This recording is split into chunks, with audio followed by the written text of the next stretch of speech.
Hello दोस्तों, कैसे हैं सब। मैं हिमांशु स्वागत करता हूं आप सबका आपके अपने चैनल कॉमिक वर्ल्ड पर।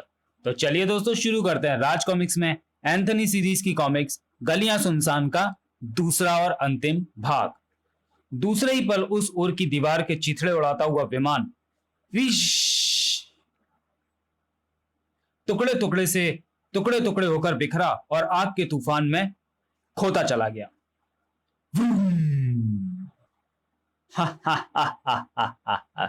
रोटो को चिता के लिए लकड़ियों की जरूरत नहीं पड़ी। जैकब के चेहरे पर उस वक्त हवाइयां उड़ रही थी। साथियों, रोटो और खरगोश की मौतों के साथ ही हमारी ऑर्गेनाइजेशन की दीवारें हिल गई हैं। समझ में नहीं आता कि वो कौन है जिसने उन्हें चींटी की तरह मसल कर रख दिया। उसका नाम तो मैं बताता हूं जैकब। उसका नाम है एंथनी गोंजाल्वेस, यानी मैं खुद। खत्म कर दो इसे। एक भी गोली टेलीपोर्ट हो चुके एंथनी को ना छू सकी, जबकि एंथनी अपने प्रहारों से उन लोगों के चेहरों को निस्तेज करता हुआ था आ पहुंचा जैकब के सिर पर।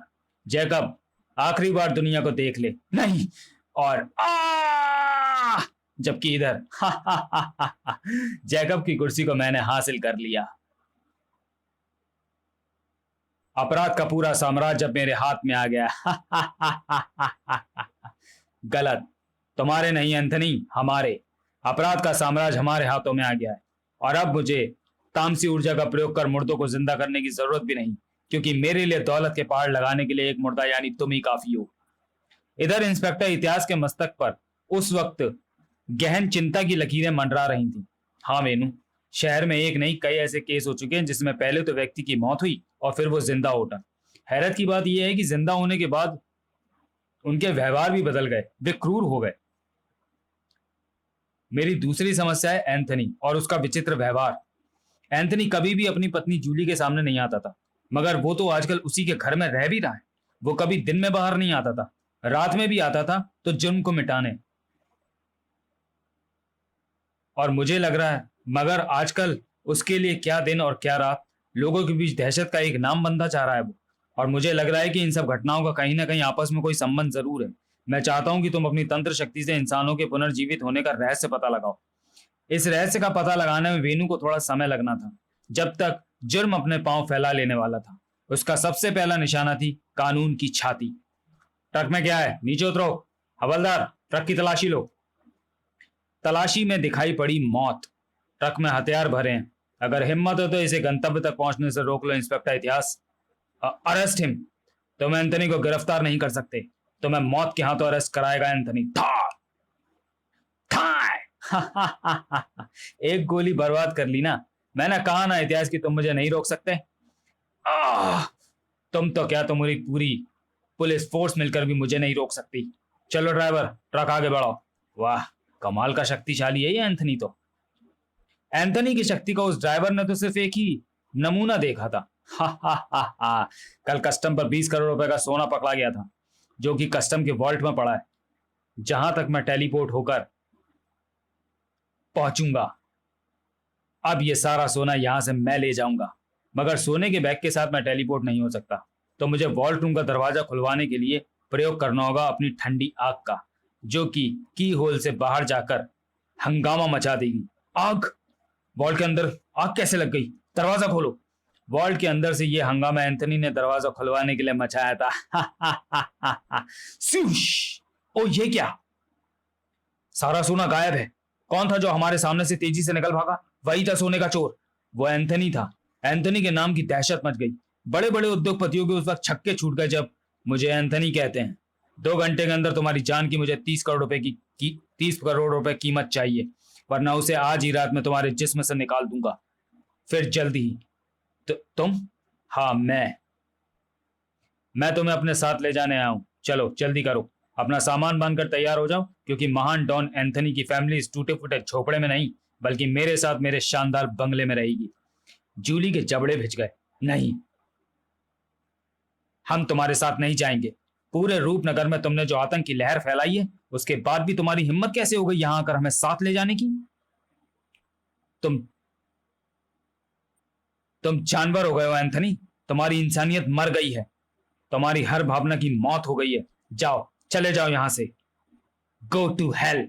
बहुत बकवास कर ली तूने, तलाक। चलो। नहीं पापा, छोड़ दो मम्मी को मत मारो। आई आई हेट यू पापा, आई हेट यू। तभी काव काव। ओह प्रिंस, प्रिंस ही था वो, उसका खास अजीज जो आज उसका दुश्मन बन गया लगता था। तेरे भी पर निकल आए हैं, तेरे पर भी तोड़ दूं। फुश। कोई ना रोक सका एंथनी को मनमानी करने से। नहीं, छोड़ दो मुझे पापा, पापा छोड़ो हमें, जाने दो हमें। मगर तूफान अभी थमा नहीं था, क्योंकि उसी शोर में, उसी भोर में, काव। अरे प्रिंस तू, काव। ये तेरे पाँव में क्या बंधा है? कागज के उस पुर्जे को पढ़कर हिल गया इतिहास, क्योंकि कागज पर खून की स्याही बनाकर लिखे गए थे वे शब्द।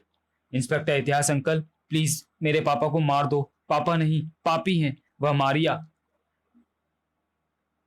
अब चाहे मौत ही आ जाए, मुझे अपने भगवान के उस परिवार को बचाना ही होगा, खत्म करना होगा एंथनी को। चल प्रिंस, मुझे वहां ले चल। इधर उसी वक्त सूर्य पूरब से झांक रहा था, लेकिन इधर जांडाल के चेहरे पर दौलत की चमक थी। हा हा हा, एंथनी, तुमने तो कुछ ही घंटों में कमाल का प्रॉफिट कमा लिया, और शरीर पर एक खरोच तक खाए बिना। हा हा हा हा, किसकी हिम्मत है जो मुझे छू भी सके? मेरी हिम्मत है एंथनी। मैं तुम्हें सेठ दीनदयाल को डरा धमका कर रुपया वसूल करने के आरोप में गिरफ्तार करता हूं। मौत आ गई है तेरी इंस्पेक्टर इतिहास। क्रैक। उफ।